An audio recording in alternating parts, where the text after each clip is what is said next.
Hey again, keepers, how are things? Back again with another review here. This time it is of my Elite Legends 119 goalkeeper gloves. You know the drill at this stage. Now I was going to give you quick impressions on the gloves.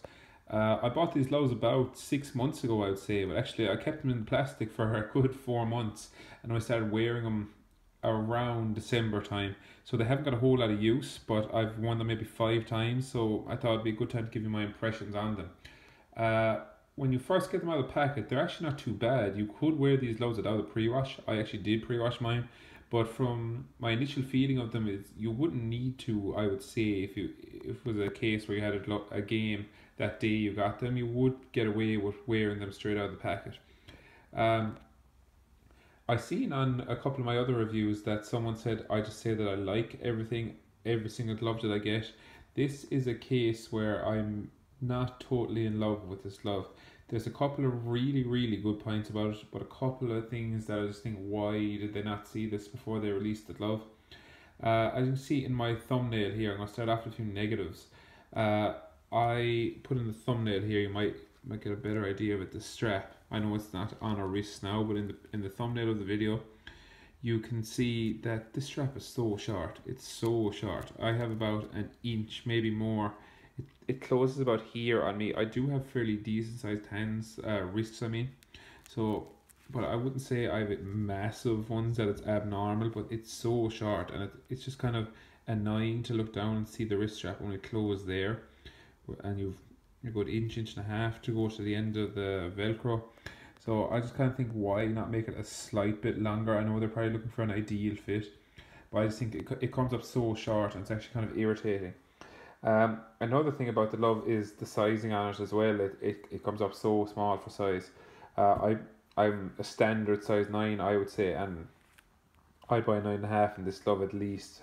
If not a 10, I'd probably stick with a 9.5. It's not that big, I suppose, but my fingers are stuck onto the stitching here when I wear these gloves, so that's why I'm not really a big fan of them. I tend to just wear them in training now for the sake of it.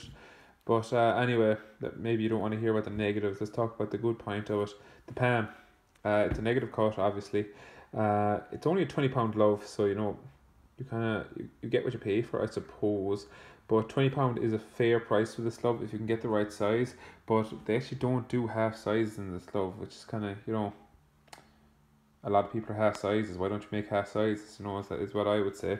But they're £20 glove. They have an adhesion memory foam on the glove, and as far as palms go, it's a pretty decent palm.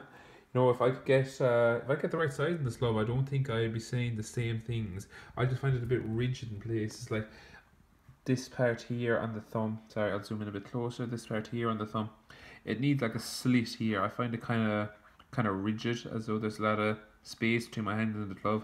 If there's a slit there, it'd make a big difference. And this part here on the glove, it's just rigid. You've no kind of freedom of movement there, so a little mesh kind of slit there would make a big difference. So those three little things I mentioned on the glove, if they could correct them maybe in the next range. I know they're a fairly new company, Elite, so we'll cut them some slack, I suppose, but they could just make this glove an excellent glove with a few minor tweaks. So just in the manufacturing side, really. Another kind of negative, I suppose, on the glove is, you can see this is a yellow glove. I actually really do like the color of it. It's different, but I've only worn these gloves a few times, and look at the wearing on the fingers here.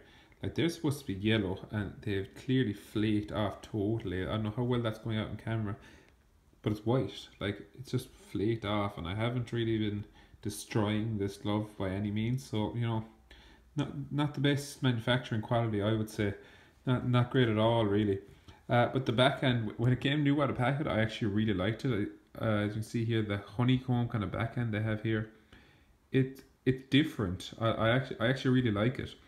When you're making a fist coming for a cross or something, say you're punching, I don't know. I don't even know, it does it, or does it just give you the feeling that it's kind of spongy, that it feels almost like it gives you an extra kind of little oomph when you're punching the ball. So maybe it does, maybe it doesn't, but it is definitely different, and I do like it. Other than that, there isn't a whole lot to say. I've kind of covered everything pretty much, I think. it just comes up so short for size, and the wrist strap, and it's just, it's not a bad glove, but it could just be so much more comfortable and better if they fix these minor tweaks. And I know two other goalies at my club have the same gloves, and they say the exact same things. So I don't know, hopefully they get corrected in the next range. But for £20, if you can get them in the right size, if you're an 8.5, get a 9. If you're a 9.5, you know, get a 10. You know, just move up that half size, and then they will be decent gloves because the palm is quite good. And if the colour flaking doesn't mind you, because it's what happens on here really matters, I suppose, these will be decent gloves. So hope that was helpful, guys. Make sure to like, comment, subscribe, all the usual things. Thanks for watching. Bye.